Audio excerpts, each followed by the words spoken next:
Welcome to Truth for Our Time with your host, Tamara Scott.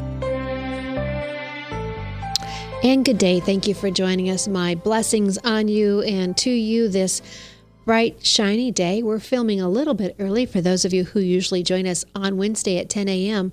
live from Webcast One Live Studios. Our thanks to J. Michael McCoy for sharing his air with us. Webcast One Live Studios, you can catch us every Wednesday morning at 10 a.m., except this week.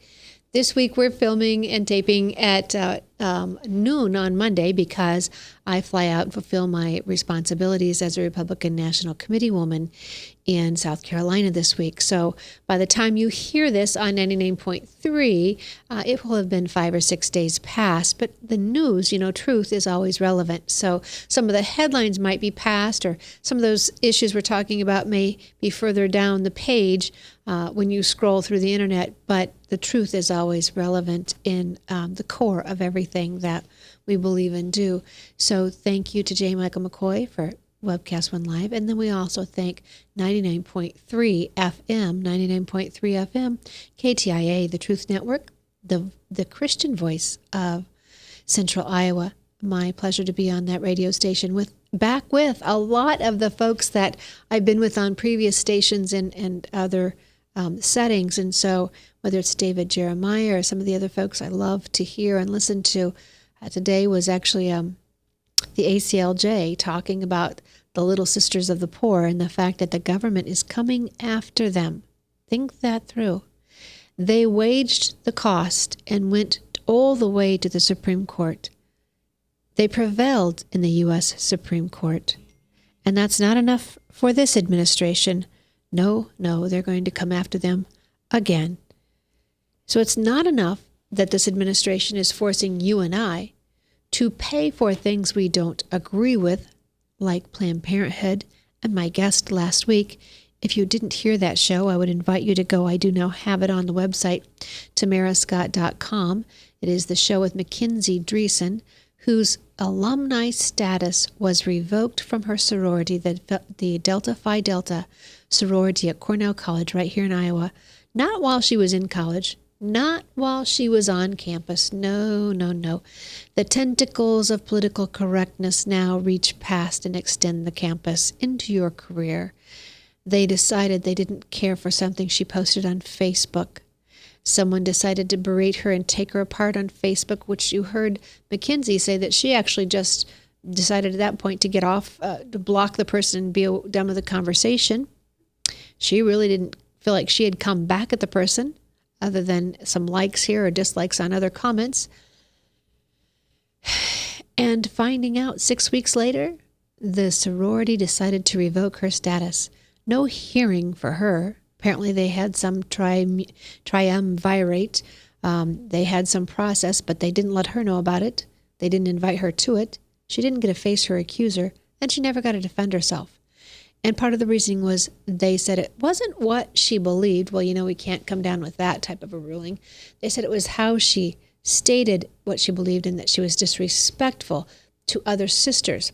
At the same time, I think it was some of those sisters who were making very personal attacks towards Mackenzie and her fiancé, even calling him a murderer for his service in the military in Iraq and Afghanistan. Think of the twist here, just the absolute twist.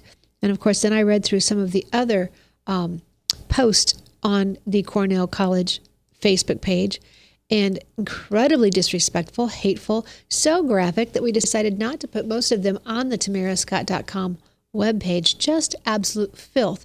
This young lady couldn't defend herself, couldn't hold up a conversation if she had to, because she couldn't do it without swearing or using sexually graphic terms. This is the new norm. And I don't know why, other than debauchery and desensitivity in our campuses, in our educational system, in our entertainment system. But she couldn't just have an explanation. Everything was embarrassingly, shockingly, sexually graphic, as if that's going to shut the other person up. So this is the new move. It wasn't enough to do it on college campuses with peer pressure. Now, and we see this not just on campuses, in other areas as well, whether it's career, whether it's the media, whether it's politics, whether it's the bullying bills. And often it's the bullies who cry. I've heard just another instance in a local high school here. A young lady who started the trouble, young lady who is always badgering, manipulating, and now it's not going her way. So she's crying, bullying, and she's going to the school authorities to set up a bullying squad. Why? Because she needs her heyday. She wants to have her grievance aired, and things weren't going her way, so she's going to try it through this. And this is the whole problem with the whole bullying thing.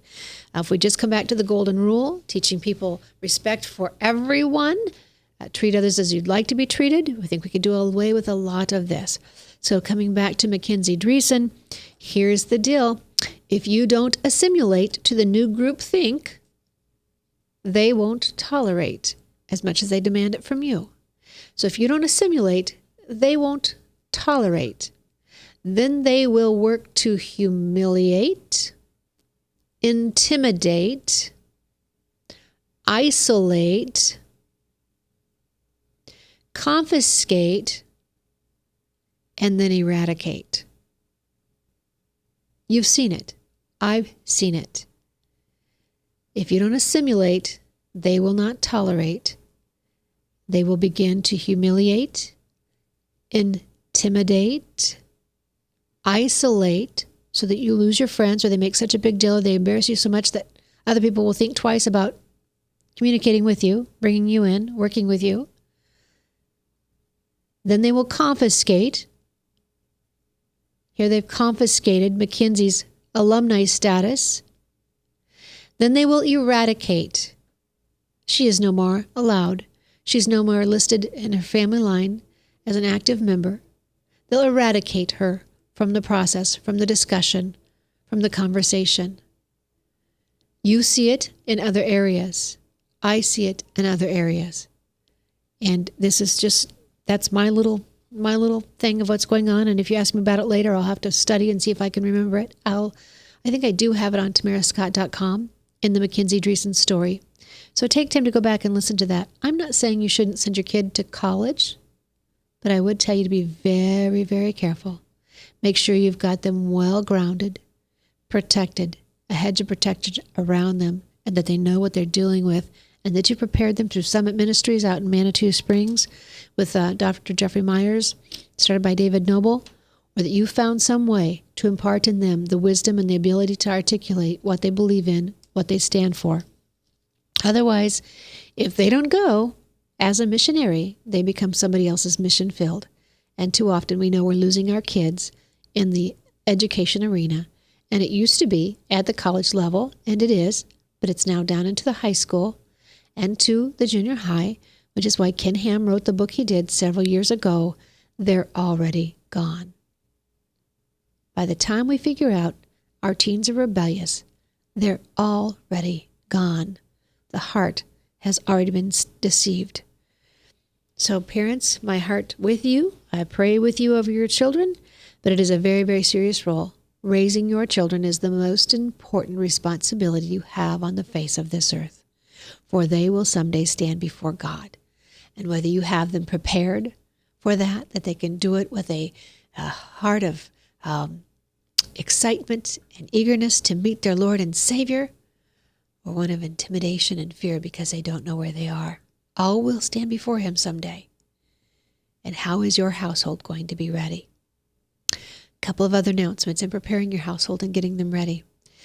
On the 27th, that is a Wednesday, on the 27th, Dr. Peg Luksick will be coming into town. An organization called United States Parents Involved in Education, there's a novel idea, will be holding a press conference at 12:30 at the Airport Holiday Inn. You are invited. We would love to have you attend. And we're still working out the details, but we may have a seminar, a short educational seminar with Dr. Luksick while she's in town after the press conference. Do a search on her on Google. I'll find a couple links and I'll try to get them on tamarascott.com or on our Facebook page for Truth for Our Time. and show you who Peg Luksick is. Her wisdom is astounding. She's been in this education arena for quite some time, and she will tell you the education reforms are nothing more, especially those right now with Common Core, are corporate takeovers, corporate mandates into the educational system for school-to-work programs. Her specialty is testing, and you will appreciate what she can talk about in the data collection, how it is used, the risks about it, and how it really helps or doesn't help our children. For instance, she talks about one of the test questions on a test, I believe it was out of Hawaii back in the 90s. And students were asked if they found a wallet and it had money in it, what would they do? And it was a multiple choice. And I think she might have even said the right choice wasn't listed. But there were several other choices listed: keeping the money, returning the wallet, etc., etc. But she said, I ask you this, is a student a better reader if they return the wallet or they don't return the wallet? And in saying that, she revealed and exposed what the tests are about. They are capturing the character of your children. Who they might be able to see is more sturdy in their foundations and morality, and who maybe not. Now, why they do that, I can't say. Maybe it's to see who is someone they might use in a program or might be able to shift in a career path. I don't know. I'm not going to go there. People would call it a conspiracy. They would call it whatever. But why would they want that information on how honorable, noble your child is? It's something we all want to strive towards, but it's yours as a parent. And we all know it's not something that can be tested on pen and paper. It's tested in the moment, when we think we're alone, often. So she'll be coming in the 27th, 12:30 at the Airport Holiday Inn. Mark it down with your pen and pencil. We'd like to have you there. We're also going to try and get her in a couple other venues. I'll keep you informed of those if we can make those work out. The Conservative Breakfast, West Side Conservative Breakfast is that morning. And if they don't get a presidential candidate, she may be speaking there, but we don't know yet. We'll also take her to the legislature because, as you know, they kicked back into session on Monday the 11th, the day we're taping this. And I'll have to tell you, I was there last week in a couple of hearings. And many of your legislators were there on an educational hearing. And you know, I am the first to hold them accountable. I am the first to let you know when we're disappointed or when you need to take action. I also try to be the first and the one to tell you when they've done well. In an educational meeting, the Department of Education came out and told them what they were planning to do. See, there have been some discrepancies when things didn't quite go so well last time, and they couldn't quite push over the Smarter Balance Assessment Consortium on Iowans because it cost 2 to 3 to maybe 4 times more per test, anywhere from $10 to $23 more per student. Some of the legislators started saying, I don't think so. I don't think this is a good idea. It hasn't been tested itself. We don't know enough about the data collection. We don't know enough about the digital testing. We don't know enough about the bandwidth. So the Board of Education tried interpreting the code to say that they had the authority to do it and bypass the legislature. Those folks that you elect, that you hold accountable, were about to be bypassed by folks who are unelected, unaccountable. And we've done shows, as you know. You can go on to tamarascott.com and do the show with Rob Potter and Paul Reynolds on the coal mining industry and regulatory cost. The Competitive Enterprise Institute has a great quick fact sheet, and I'll try and put it up on our link again for Truth for Our Time. You may have to scroll back through the week to find it. I'll put it up perhaps at the end of, I better make myself a note while I'm talking to you. To put it on, I'll put the CEI, Competitive Enterprise Institute fact sheet on for this show. But remember, as presidential candidates are trotting through the state, and some of them are foolishly promising things they can't deliver, like a free college education. If there's no such thing as a free lunch, I dare say there's no such thing as a free college education either. Some of them are offering a minimum wage increase. Yee-haw, whip-de-doo. That's going to give you maybe another $1 an hour to your paycheck. And we know that we already have issues because then the cost of living goes up because the employer, the business, is not going to absorb that. They're going to pass it along. So the products are going to cost you more. So that the more that comes through your pocket is going to go right back out again. So it's not going to help you, and it may even throw you in a higher tax bracket. But instead, something very positive, is lowering the cost of government and regulatory fees. And we're going to have to come back to that because I hear the music. So you'll have to stay tuned to hear how much we could save the average household. Stay tuned for Truth for Our Time, 99.3 FM, Webcast One Live Studios, helping you when the headlines hit home.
Credit cards are like grandkids. They love you, sometimes get out of control, and it's fun to get a new one. Who can stop them from piling on? Hi, I'm Tom Coates with Consumer Credit of Des Moines. At the end of the day, you can return the grandkids, but you're stuck paying off bad credit card debt. We'll help you put the fun back into using credit cards responsibly. Right, kids? Yeah! If you need help getting credit cards off your back, call Consumer Credit of Des Moines. Hi, my name is David Burrier, your Hope Coach. I host a live weekly talk show called I've Been There every Thursday afternoon at 5:30, right here on webcastonelive.com, and on my weekly radio program Saturday mornings at 10 on Truth Network 99.3 FM. I interview common everyday people who have survived incredible life challenges and who testify to God's faithfulness in the midst of their storms. So join me as we bring a message of hope and encouragement. Everybody needs hope. I know, because I've been there.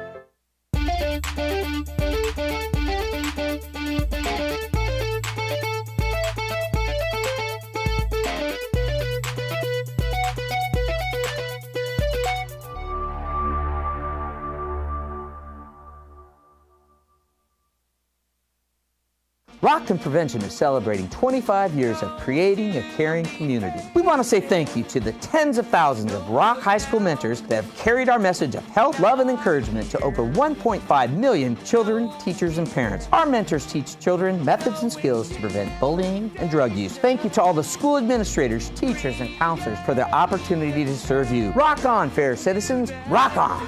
This is Pat McManus for Rock and Prevention, the Richard O. Jacobson Foundation, and this station. From the RE/MAX Real Estate Concept Studios, this is Webcast One Live. Welcome back to Truth for Our Time with your host, Tamara Scott. And thank you for staying tuned. We were just about to tell you what was so much better than a minimum wage increase and how much we could save you. Remember, we mentioned it in our past shows. The Competitive Enterprise Institute notes that economy-wide regulatory costs amount to an average. Are you ready for this? If you're in your car, buckle your safety belt. If you're at home, sit down. The costs are $14,976 per household. That's around 29% of the average family budget of $51,100 a year. So though not paid directly by individuals, this cost of regulation exceeds the amount of the average family spends on health care, food, and transportation. $14,976 a year is what we could save ourselves if we do away with some of these regulatory costs. These are the unelected bureaucrats in your commissions and your advisory boards and your, like the airport, the advisory board for the airport here in Des Moines. Unelected bureaucrats who are taxing. They are taxing businesses. They don't have the constitutional ability, I believe, to do that. They don't have the authority, but they're taking the power to do it. And we're allowing it because nobody's stopping it. And they're unelected. And so the legislators are saying, gosh, our hands are washed. The city council people are saying our hands are washed. They're not under our restriction, or they're their own board. It's time to take things back the way our founding fathers intended, and anything that comes out of your purse should come through the legislature, that you could save yourself $14,976. Talk to your candidates when they come to the state about this. We don't need a minimum wage increase that will put the employer in jeopardy in times of stress financially. Give them the freedom to make the wage, to increase it, to decrease it, to hire more, to hire less, whatever they need to do. Allow them the freedom, which is in Matthew, in the vineyard. We see the parable of the vineyard, and the folks come and they get their work early and they get a set wage, and then folks come later in the day and they have the same set wage. And what does the vineyard owner say? That is my business. There's our lesson there. It's the employer's business. Let the market set the wage, and you'll have a healthier business climate than trying to increase minimum wage, where people end up getting laid off because employers just can't keep another person on at that wage, where they might be able to hire somebody and give them a little bit of additional income, maybe not something to keep the home afloat, but it helps keep gas in the boat, if you know what I'm saying. So don't knock that. Also, I want to tell you a couple more things, and then we're going to stop and go with our guest, Leo Hohmann. He's been a guest on this show before, and every time he's on air, he and I both get pegged and hit and dinged and beat up for what we talk about, and then months later, what we talk about is in the headlines. So we'll take the hits and the dings and the pings just so that we can continue to tell you the truth. That's what we're about, is giving you God's word in today's world and helping you when the headlines hit home. So he'll be joining us a little bit later. But first, we talked about the legislature starting, and when it does, Concerned Women for America, the women's largest public policy organization, will continue with its program. I think it's been going, since 2000 or 1999. So that's quite some time, almost 17 years. Wow. They've been doing an Encourage a Legislature program, or Encourage a Leader program. In that program, here's a great way for you to participate. If you're wondering how you can fulfill 1 Timothy 2:1-2, praying for those in authority and in leadership, and how you can minister to your legislators, and how you might get to know them, this is a great way. There's no lobbying on this, although if you want to learn to lobby, Concerned Women for America has a Learn to Lobby program, and they would love to teach you that. They've done that with several folks, many who have gone on to be active in the political arena. Some have even run for office and been elected. But they will teach you how to lobby. That's a different program if you'd like to do that. They'll come to your book club, Bible study, your home, or you can go to the Capitol and do a tour with me, the state director. But the Encourage a Legislature program you can do from home. You don't even have to be a member. You just say, yes, I'm going to pray for my legislature. Send me a packet. And in that packet are 16 pre-printed postcards with a scripture verse to encourage our legislators and a quote from our founding fathers affirming our Christian heritage as a nation.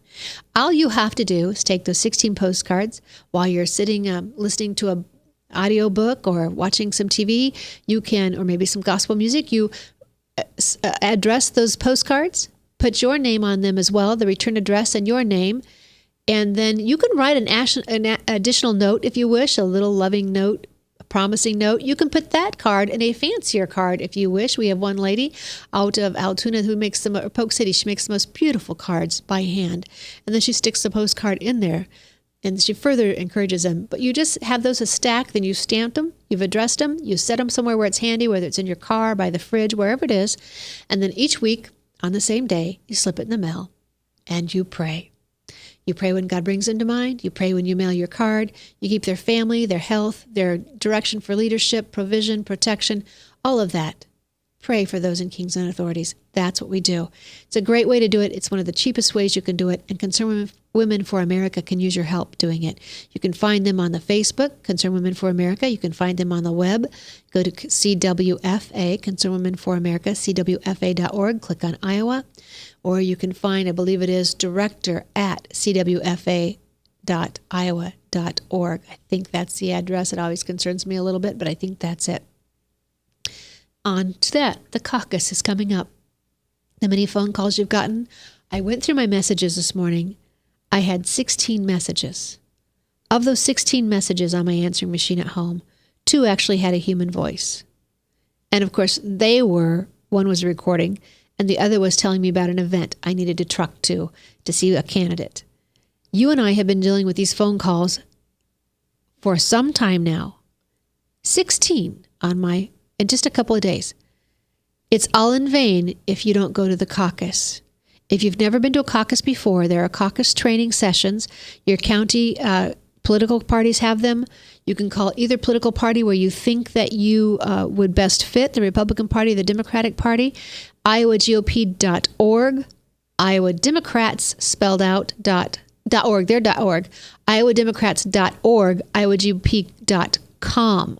iowodemocrats.org, iowagop.com, and then they can give you location sites. It's right in your neighborhood. A caucus is meeting with your neighbors and discussing or hearing about each candidate and then voting. The Democrat's a little bit different than the Republican. Maybe we'll have somebody come in and talk about that in one of our future shows. The Republican's probably more quiet. You do it in a ballot and pencil paper. Nobody even has to know who you vote for. The Democrat, you have to stand in a corner. And if you don't have enough in one corner, then I think you have to split up and go and join one of the other campaigns. So find where you're comfortable, read through the platforms, understand what the party believes in, find one that upholds biblical, scriptural tenets, just like our founding fathers did, and then get yourself February 1 to that caucus. Otherwise, everything is in vain. All the phone calls, all the traveling, all the commercials, it's all in vain. But even more, you are a steward. And if you're listening to this Christian radio station, then you understand that God has called you to be a good steward of what He's given you, and that's the freedom and liberty to guard here in America.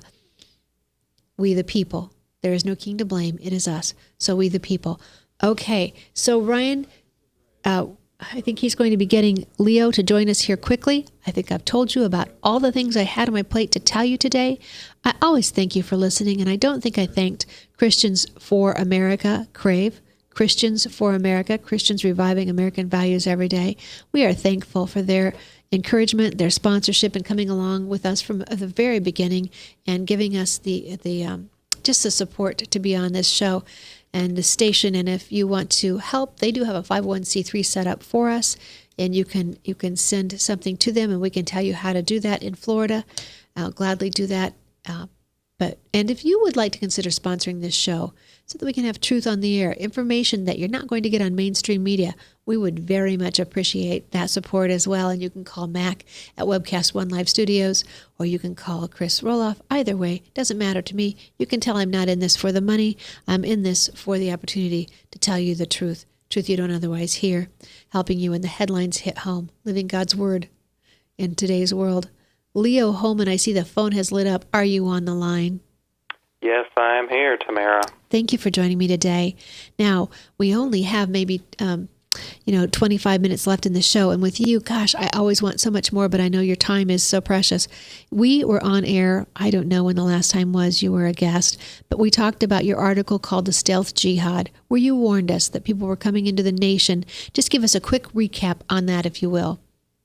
Yeah, about a year and a half ago almost now, I started reporting on the refugee resettlement program that our government has been carrying out under our noses for 35 years with little to no attention being paid by anyone, whether it be politicians, media, what have you. Nobody even knew that we were importing Muslim refugees from a host of countries with jihadist movements alive and well going on, such as Somalia, Afghanistan, Iraq, Democratic Republic of Congo, now Syria.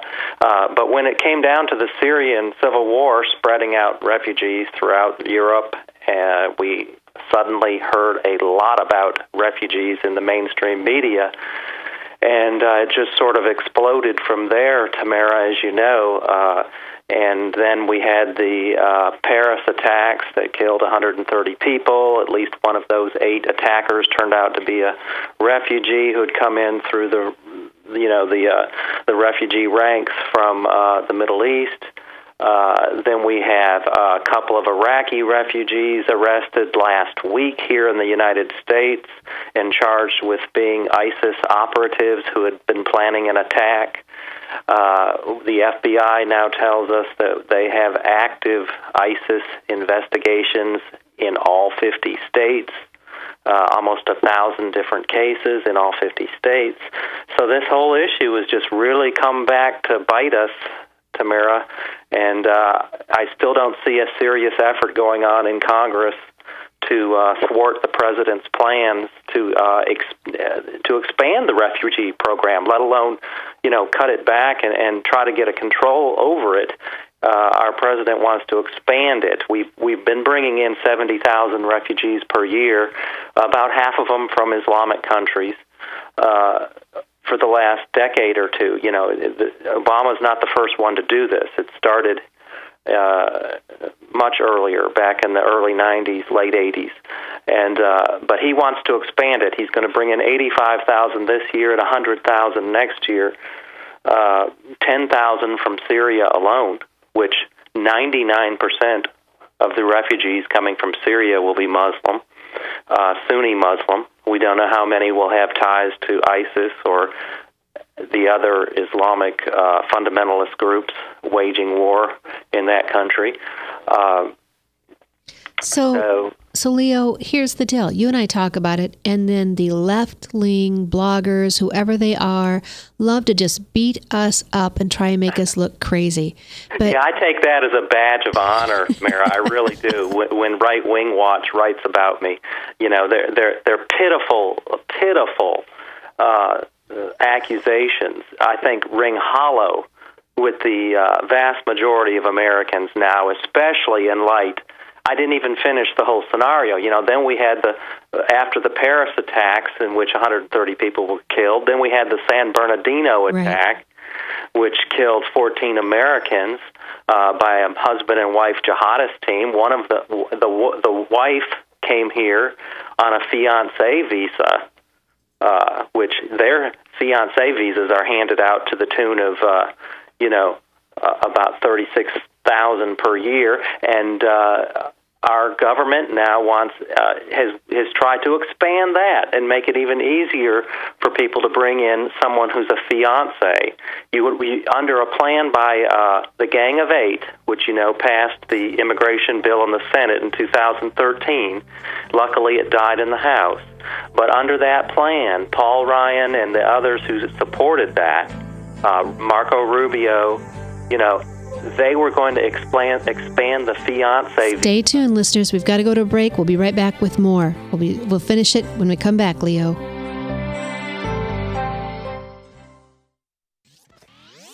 From the RE/MAX Real Estate Concept Studios, this is Webcast One Live. I'm Brian Leach, owner of Service Legends, and my position is Chief Talent Officer. I'm Nicholas Wonderscheid. I am Bernie Hobbs. And I'm the Service Manager. Marketing Director and Client Relations Manager. Everything that we do is about ensuring that we exceed your expectations. Our clients are important to us. 100% satisfaction. We're not just focused on heating and cooling. That's the easiest part of our job, actually, is fixing furnaces and air conditioners. Everyone that we come in touch with, we want to improve lives. Bottom line is, we've got our installation guarantees, 25% energy savings guarantee, comfort guarantee, temperature selection guarantee, property protection guarantee. 100% satisfaction guaranteed, fixed rate or it's free. All of those guarantees are backed up with a 100% money-back guarantee to hold ourselves accountable to making sure that you get what you're after. Just fixing the problem today. If they have another problem 5 days down the road, it's still fixed rate or it's free. We use what's called straightforward pricing. Our technicians are going to give you an exact to-the-penny price on what it's going to take before they move forward with any repair. That way you know what to expect. It's the same price every day. No surprises. If you get off work at 5 o'clock in the afternoon, you come home, you realize that, my furnace is broken. Now you need to call somebody out that night. You shouldn't have to pay more for that. We're guaranteeing service 24/7. We run afternoons, evenings, nights, weekends. We're staffed to work that. Phone rings at 3 in the morning. You'll get one of our representatives answering the phone every time. We're not sending you out to Timbuktu in some call center. It's our Service Legend team members, our mission control team. I'll take a call anytime. And then they answer the phones the same way during the day as they do at night. It's a great day at your service company. How can we make you smile? That's the only way to provide true 24-hour service. When you're able to let somebody actually live in their home safely when they weren't able to do that before, where they don't have to stay up at night and worry about, is the heat going to come back on? Are we going to freeze the pipes? Is the baby in the room next door going to be sick because they got too cold? When you're able to help somebody overcome challenges like that, that's impacting a life. That makes a difference. I get goosebumps thinking about it. I love the team. I love the people that I work with. We have fun, but we work hard. I call them my ambassadors of legendary service. If you could just envision what that is, that's who we're sending to your home. They literally will call in, pick up the phone and call and say, hey, I want to talk to your manager. And I get on the phone, they're like, that technician, that was at my house was the greatest technician ever. That's cool to me. We want to brighten people's days. Every person that we have going into the house has gone through an extensive background check. Drug testing, we have a very thorough interview process that 1 out of 140 people make it through. If we promise you something, that's what you're going to get, no matter what. We're here when you need us to protect the safety and comfort of your family. If you're not happy, we're going to make it right. If we're willing to put 100% money-back guarantee on what we do, what type of work do you think we do? Give us a call. We're there for you 24/7, 365 days a year. Enough said. Welcome back to Truth for Our Time with your host, Tamara Scott. And thank you for staying tuned. We had to rush off to our break there, but Leo Hohmann is our guest, Hohman. Leo, you write with WorldNet Daily. Where else can people find you, find your work? WorldNet Daily is my exclusive website that I write for right now. Okay, when you have your conference call again, you please tell Joseph Farah I said hello. Haven't seen him for quite some time, but did tour Israel with him back in 2013.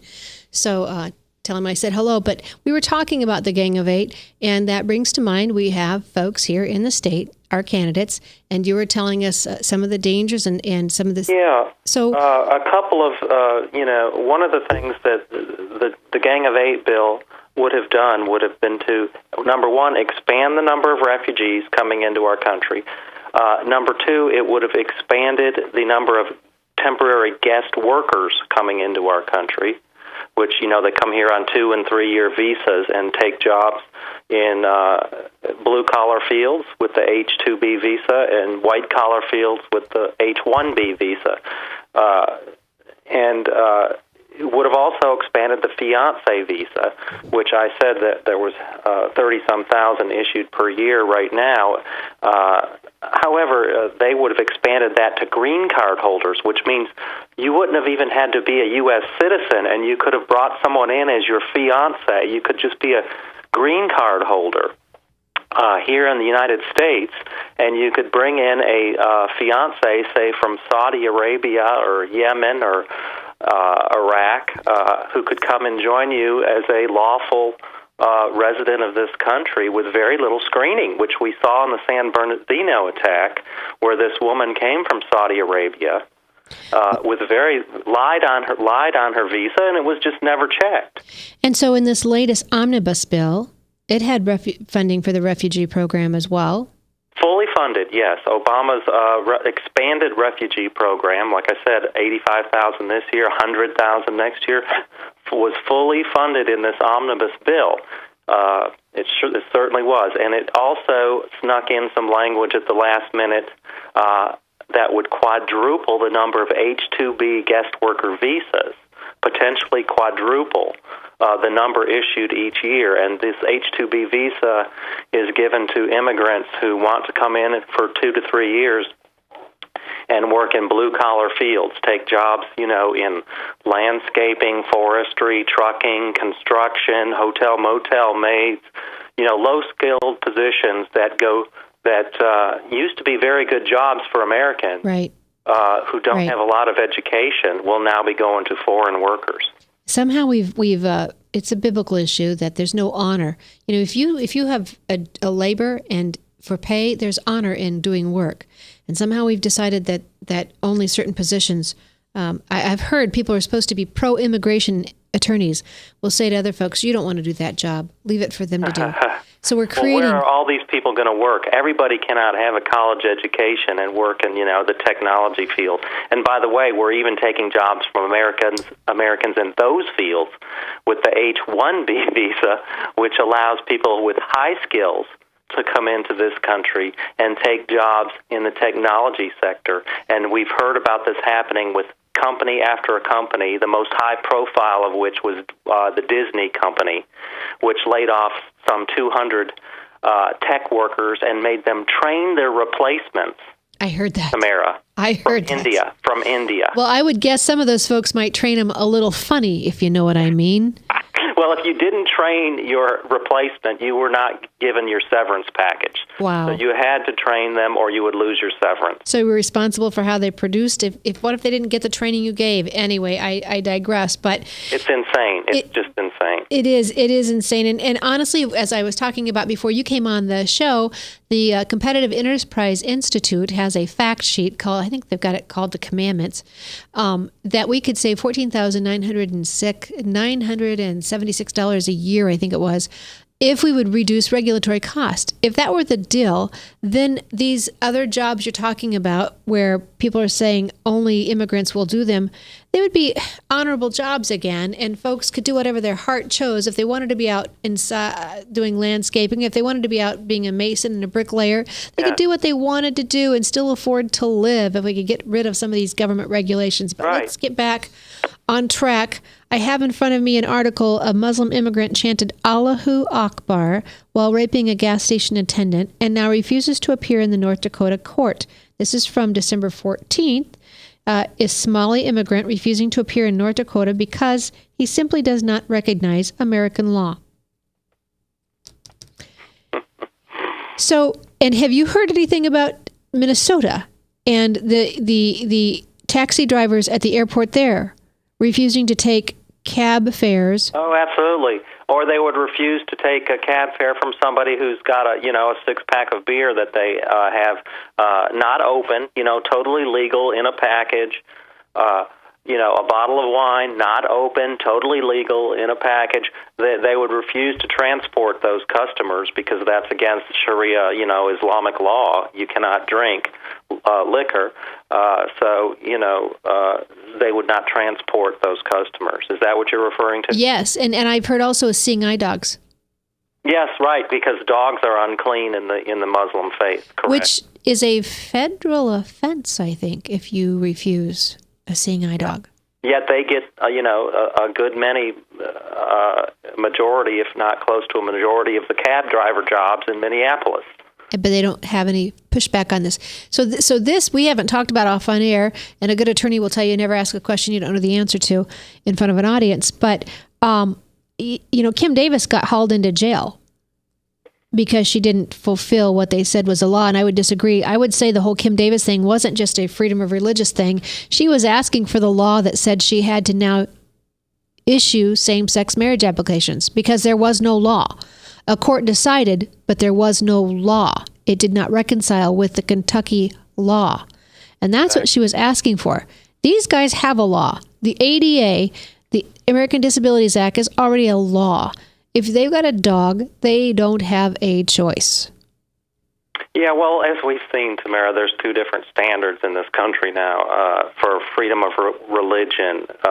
If you're of the Islamic faith, even though Muslims only make up, according to the best estimates, 1 or 2% of our population, they seem to have a higher degree of religious rights and civil liberties associated with the First Amendment than Christians, who make up, 70 or 80% of the American population. It really is bizarre the way that's gotten twisted around. So here we are in Iowa. What would you say to my fellow citizens as they're going to the coffee shops, the town halls, and talking to the candidates and asking their questions? What would be the questions they should be asking these candidates? Will they stand up? Will they take a stand for Christians in this country, which is the majority of this country? Will they take a stand and defend us and defend our society against these attacks from Islamic extremists and they're Islamic apologists who are trying to stack the deck in favor of, as we just spoke, Muslim members of the Muslim faith who constitute 1% of our population? Or are they going to stand up and give those same rights that we see being given to Muslims to Christians? In terms of, as you just described, people like Kim Davis who take a stand for their faith? Or are they going to continue to be the mealy-mouthed, apologetic, wishy-washy Republican that we've seen from so many of our candidates recently. Well, people get offended when they hear Trump speak. The thing that I do like is he's proven all the pundits wrong. You don't have to have a crafted, calculated statement with only 3 talking points. He says what he says. It's crass, it's harsh, it's biting, but people trust the core. They believe what he's saying. And also, somebody asked me what was going to help him, if the ads were going to help him. I'm saying the headlines help him, because when he came out on the immigrants, San Bernardino happened like the week later. So I'm neutral as National Committee woman. Yeah, that helped him, and I think the women are going to be key in this race. I think a lot of, not enough yet, but a lot of American women are starting to wake up and see, in light of these attacks, okay, what does the Muslim faith say about women? All right, hold on. Save it, because we've got to go to another break.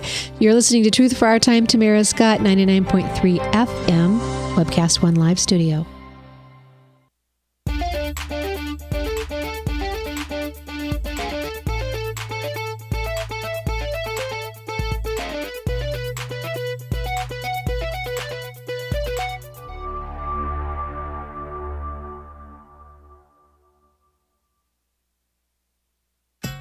Credit cards are like grandkids. They love you, sometimes get out of control, and it's fun to get a new one. Who can stop them from piling on?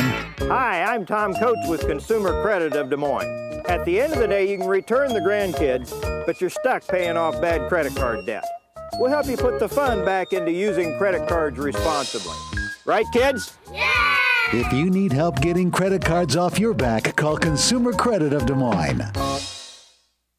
Hi, my name is David Burrier, your Hope Coach. I host a live weekly talk show called I've Been There every Thursday afternoon at 5:30, right here on webcast1live.com, and on my weekly radio program Saturday mornings at 10 on Truth Network 99.3 FM. I interview common everyday people who have survived incredible life challenges and who testify to God's faithfulness in the midst of their storms. So join me as we bring a message of hope and encouragement. Everybody needs hope. I know, because I've been there. Rockton Prevention is celebrating 25 years of creating a caring community. We want to say thank you to the tens of thousands of Rock High School mentors that have carried our message of health, love, and encouragement to over 1.5 million children, teachers, and parents. Our mentors teach children methods and skills to prevent bullying and drug use. Thank you to all the school administrators, teachers, and counselors for their opportunity to serve you. Rock on, fair citizens. Rock on. This is Pat McManus for Rockton Prevention, the Richard O. Jacobson Foundation, and this station. From the RE/MAX Real Estate Concept Studios, this is Webcast One Live. Welcome back to Truth for Our Time with your host, Tamara Scott. I'm talking with Leo Hohmann, WorldNet Daily reporter and columnist, and we're talking about the impact we're dealing with right now in our culture, the Islamic Sharia law. Concerned Women for America has been talking about this since 2006, I know. Around the state, we have pamphlets on Sharia law and the Constitution, and Sharia law and its impact on America.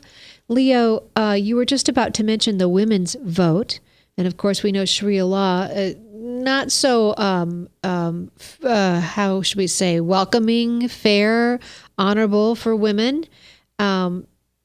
Finish your comment on the women and the women vote, and then I'm going to ask you about New Year's Eve in Cologne. Yeah, I was just starting to say that I think American women, Western women in general, are starting to wake up to the fact that women under Islam are treated like basically property of the man. I mean, the man is allowed to rape his wife if she refuses sex. We've got if a woman is raped, she must have multiple male witnesses show up in court to defend her. If not, then she's the guilty party and can be convicted of adultery and killed. We've got female genital mutilation going on in many of these Muslim-dominated countries. Have you heard? Is that now happening in America at all? I don't know the stats, but I have heard from a reputable source. Mr. Daniel Akbari has written a very good book on that about honor violence. I hear that as well. And female genital mutilation. You might want to have him on your show because he is a former top-level Sharia defense lawyer from Iran who defected to America some years ago, and is very much up on that. And I would hate to give you any figures on that. Okay.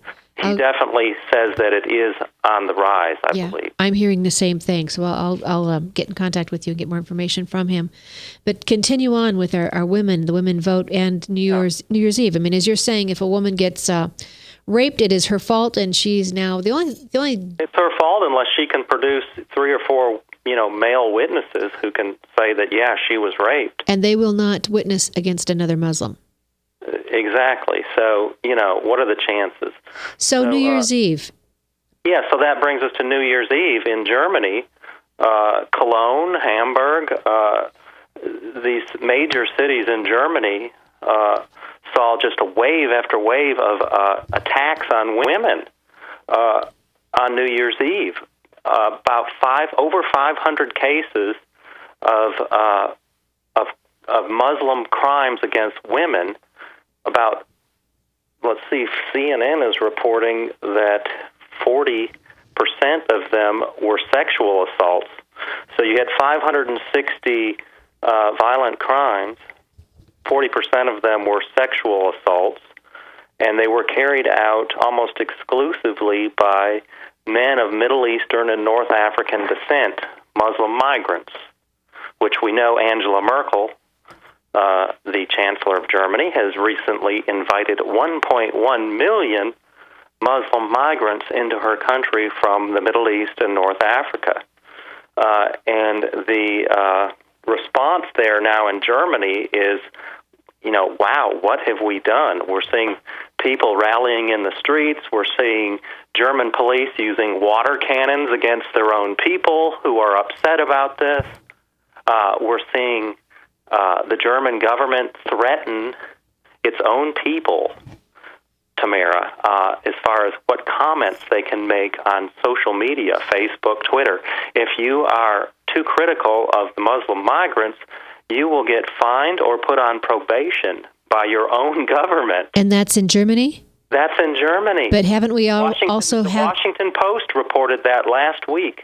But aren't we also dealing with that here? Hasn't that been recommended here as well in a couple of... That is exactly where I was going with this conversation. After the San Bernardino attacks, Tamara, after those attacks that killed 14 Americans celebrating a Christmas party in California, Obama's Attorney General, Loretta Lynch, came out with an outrageous comment in which she said she would not hesitate to prosecute Americans for making in what she called hateful speech that could incite violence against Muslims. In other words, you wouldn't be able to criticize Muslims on Facebook if she thought that it was inciting potential violence against Muslims, which we know could be interpreted,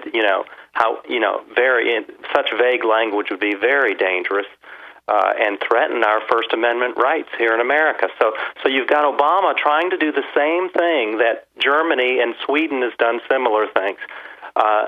Here in the United States, she was forced to walk back those comments rather quickly because a lot of folks, including some GOP presidential hopefuls, George Pataki, the former governor of New York, came out and said, well, you're going to have to arrest me first because I'm not going to stop saying that it's Islamic terrorism that is our enemy. And so she was kind of forced to walk that back. So that was good. But just the fact that was thrown out there as a bit of a test to see if they could get away with it was frankly quite frightening. And they send up these weather balloons all the time just to see what takes flight and what is not allowed, i.e. this president's latest push for gun control, and I'll try and put it on my Facebook. Yeah, that's very... Do you have another few minutes to We have talk just about that? maybe 2 minutes. Go ahead. 2 minutes, yeah. Okay, so there's this bill in Congress called the American Safe Act of 2015 that was put forth by Congressman Michael McCall out of Texas. It was a fairly weak bill, really. It just called for enhanced screening and background checks on Syrian and Iraqi refugees. It wouldn't have really stopped any refugees from coming here. It was just asking the Obama administration to guarantee that they could be vetted more carefully and enhance the background checks. He promised to veto it. Obama said, no, that's a non-starter. Then he turns around and issues executive orders against American law-abiding citizens that he's going to have expanded background checks on any American who wants to buy a gun. You know, even private person-to-person sales, you would have to do a background check before you could sell your gun, say, to your son or your friend. So I just thought it was interesting that he's against expanded background checks for Syrian refugees, but he's for them for law-abiding American citizens wanting to buy a gun. It does draw a great contrast, and I thank you for bringing that to our attention. I appreciate what you do, Leo. I appreciate that you take the hits like I do to tell the truth, and you're not going to back down just because somebody doesn't like it. No. And we are the Ezekiel voice. We are told if you warn, if I give you a warning and you don't tell people, then their blood is on your hands. But if you sound the warning and you've done your job, at least you've warned them, and their blood is no longer on your hands. So that's why we do what we do. In closing, anything you want to let people know? We've got 20 seconds. Just wanted to thank you, Tamara, for your brave voice there in that key battleground state of Iowa and going out across the United States. Thank you so much for all that you do and for having me on. Same to you, my friend. Thanks for being willing to tell us the truth and make yourself available so that we can hear it. Friends, you have heard the truth. Now it's yours. You take responsibility for it. Go out and ask tough questions of these candidates. Pay attention. Make your plans to be there February 1st. It depends. Your liberty depends on you. Be encouraged and never be complacent.